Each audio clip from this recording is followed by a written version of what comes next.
Salve, salve galera! Que tal a gente conversar hoje sobre um tipo de vinho específico? Aquele que tem borbulhas e que foi inventado na França há muitos anos atrás por um monge. Se você está pensando no vinho espumante, acertou em cheio. A gente vai passar todas as informações sobre vinho espumante, quanto de açúcar, como harmoniza, quais são os tipos, que variedades de uva fazem o vinho espumante. E no final a gente vai falar um pouquinho sobre o espumante brasileiro, que é um dos melhores do mundo. Segura aí que eu já volto.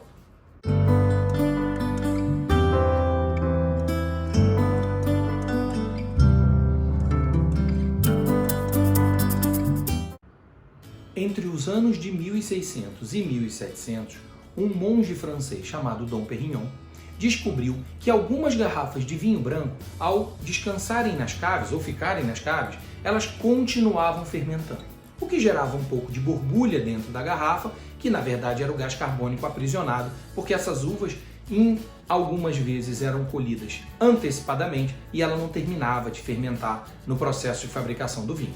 Muito bem, o Dom Pérignon conseguiu evoluir com esse processo, criando as primeiras garrafas do que hoje a gente conhece como vinho espumante. Mas ainda existiam leveduras dentro da garrafa que deixavam a bebida um pouco turva, não muito brilhosa.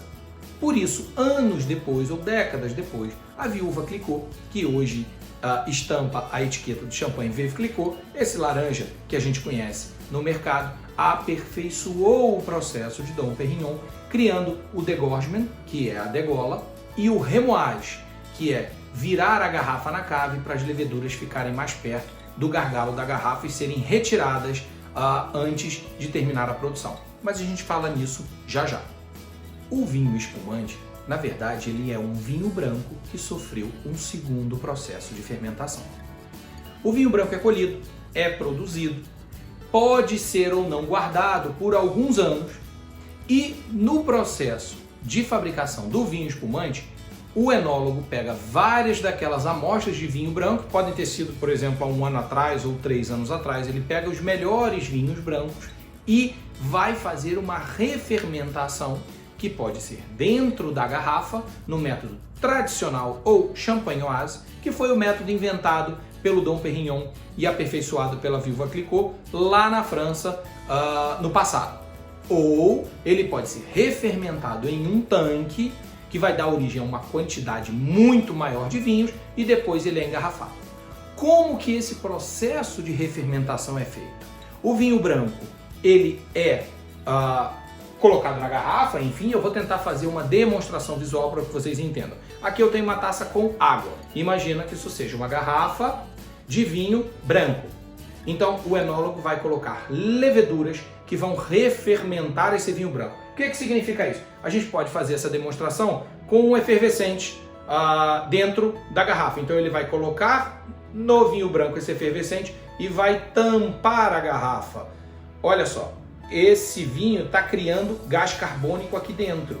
Então quando ele é colocado dentro das caves para descansar, esse vinho sofre uma refermentação e aí é que sai o espumante. Então, se você quiser fazer essa demonstração, pega aí um efervescente, um sorrisal, joga num copo d'água.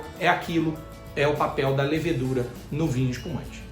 Então, o processo de produção pode ser dentro da garrafa, como é conhecido na França. Na França só se faz champanhe pelo método tradicional ou champagnoise e nos outros países ele pode ser escolhido, ou seja, ele pode ser o tradicional ou pode ser o método tanque ou charmat, como é conhecido, que é um método eu faço uma refermentação num tanque de aço inox e coloco depois na garrafa. Como é que eu identifico isso? Normalmente vem escrito na garrafa, alguns países escrevem na garrafa. Se você comprar um champanhe de champanhe, você já sabe que o método é tradicional. Alguns outros países normalmente colocam no rótulo para você diferenciar se ele foi um espumante feito pelo método tradicional ou se foi um espumante feito pelo método tanque ou charmat. O vinho espumante é tradicionalmente um vinho de corte. Ficou na dúvida do que é vinho de corte?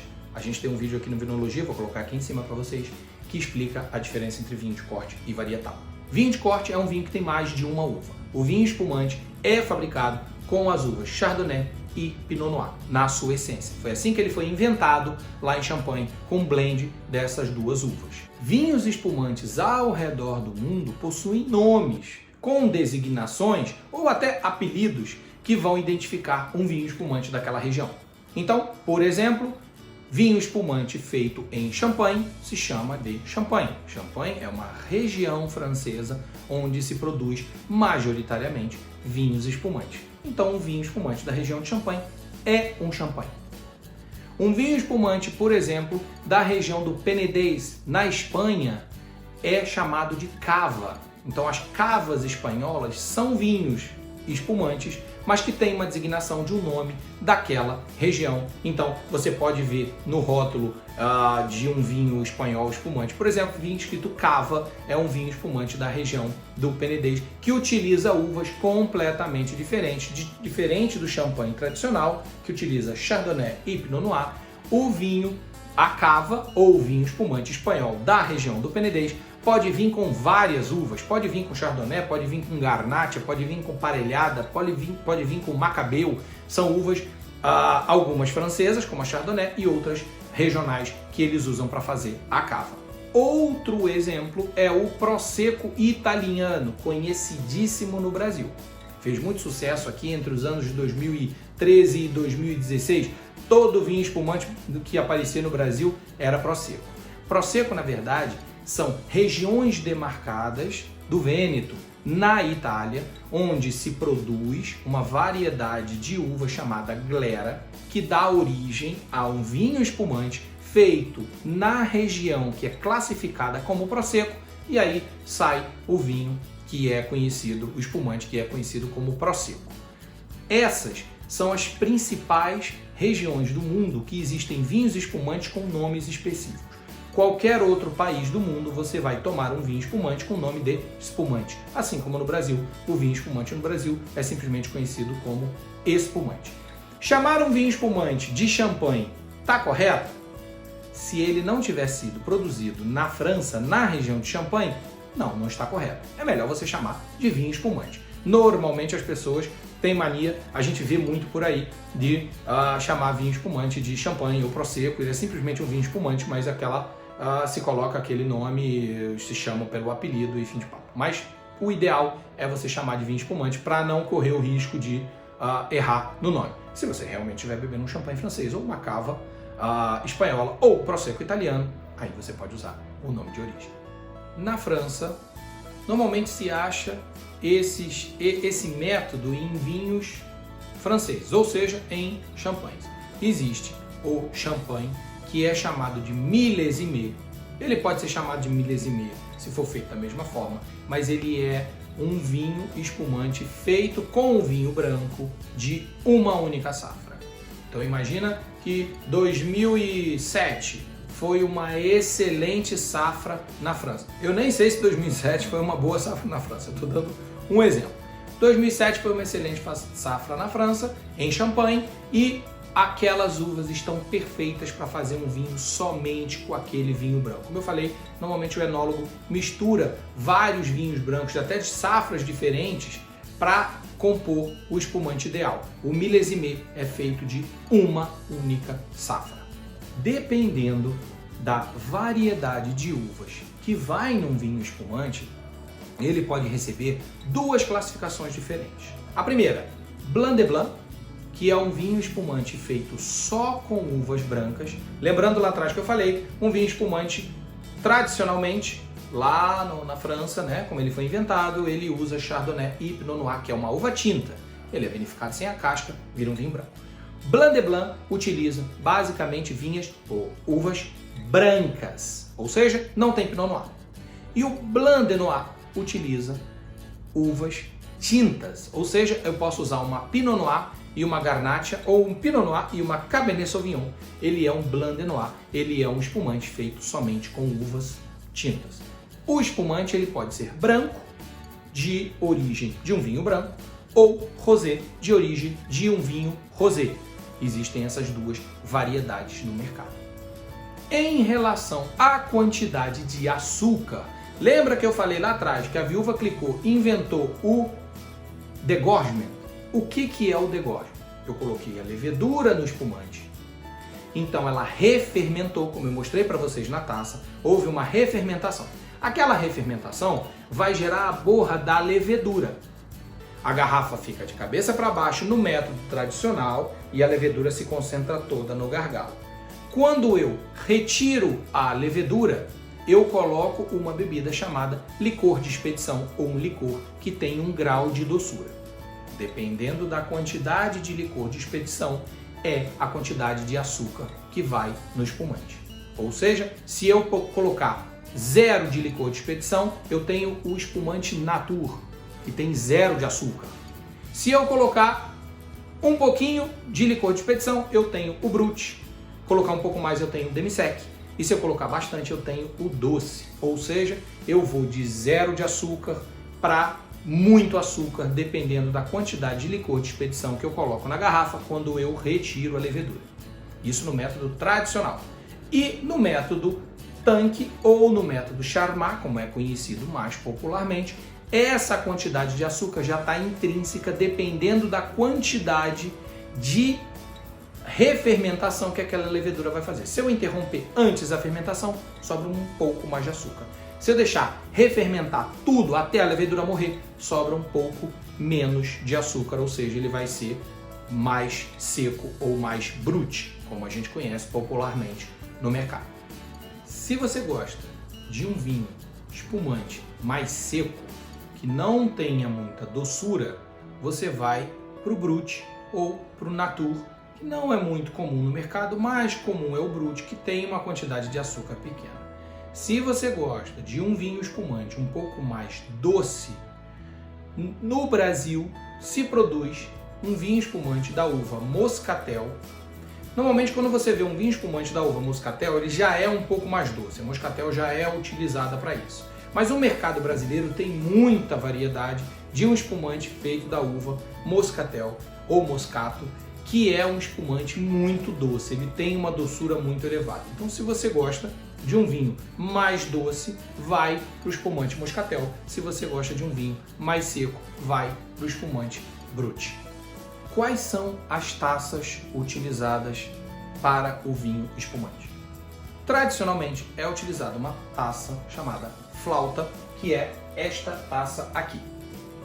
Então é uma taça com um corpo fino, uma boca um pouco mais fechada e você claramente, o vinho está um pouco gelado aqui, eu vou limpar um pouco aqui para vocês conseguirem perceber, existem essas borbulhas que sobem do fundo da taça para a boca da taça, que se chama perlage. Perlage são borbulhas em francês.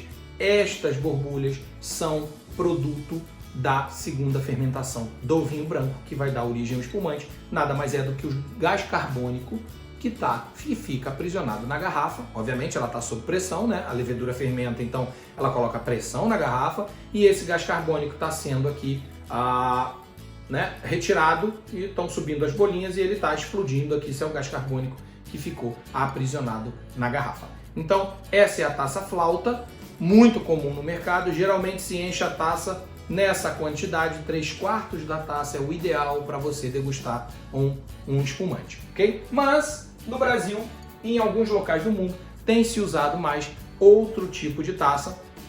Você pode usar qualquer taça para vinho espumante, desde que ela seja muito similar à taça flauta ou muito similar a essa daqui, que tem um corpo um pouco mais aberto e mais fechado em cima. Essa aqui é até exageradamente aberta.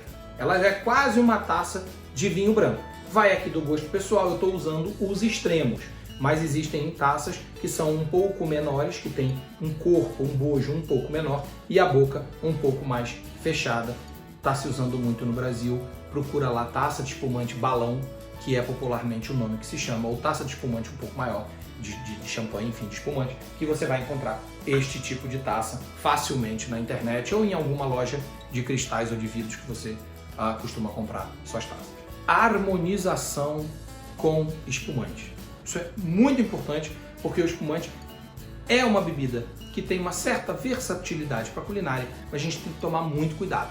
Qual é a característica básica do espumante? Acidez, frescor. Então, não vai adiantar você pegar um espumante e tentar harmonizar com uma carne gordurosa, porque a carne vai cobrir completamente o espumante na sua boca, no seu paladar. Você basicamente não vai sentir o espumante. As comidas ideais para os espumantes são as comidas mais ácidas ou que têm uma acidez um pouco mais pronunciada, são comidas mais frescas. Então, por exemplo, se você vai usar o espumante para um aperitivo, um carpaccio, por exemplo, um queijo brie, queijos de massa mole em geral, então o brie, o camembert vão harmonizar super bem, uma mussarela de búfala, são queijos mais frescos e mais leves para suportar a acidez do espumante. Comida japonesa vai muito bem com espumante. Frutos do mar, em geral, desde que não sejam muito pesados. Vou dar um exemplo, se for um salmão, por exemplo, com pele, dependendo do molho que você usa no salmão, não vai ficar bom. Procura carnes um pouco mais leves, como por exemplo lagosta, ostras, peixes mais brancos e mais leves, e etc.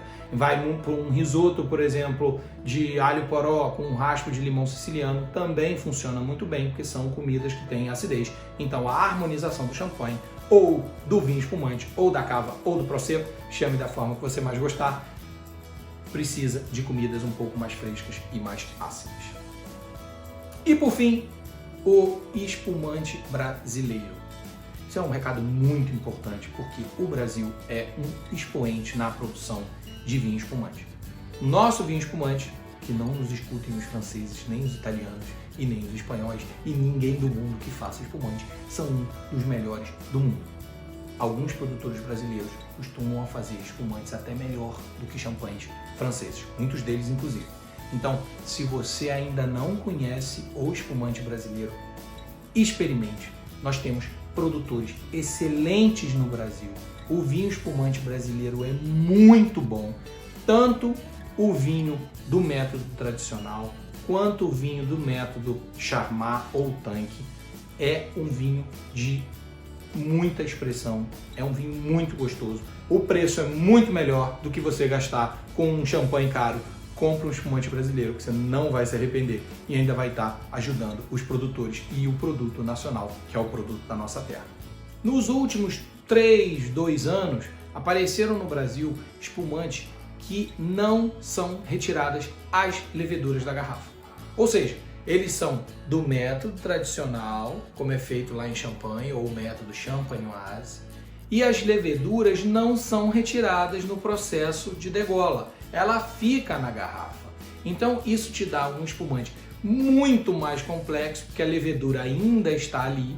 É um espumante mais turvo, porque a levedura fica dentro da garrafa, então ela gera borra. Não é um espumante tão límpido como os espumantes que são retiradas as leveduras, mas é uma forma muito particular de se fazer um espumante. São espumantes muito bons. O Brasil tem 3 vinícolas fazendo espumantes desse tipo, com a levedura dentro delas, que são excelentes. Eu vou deixar nos comentários para vocês quais são esses 3 vinhos.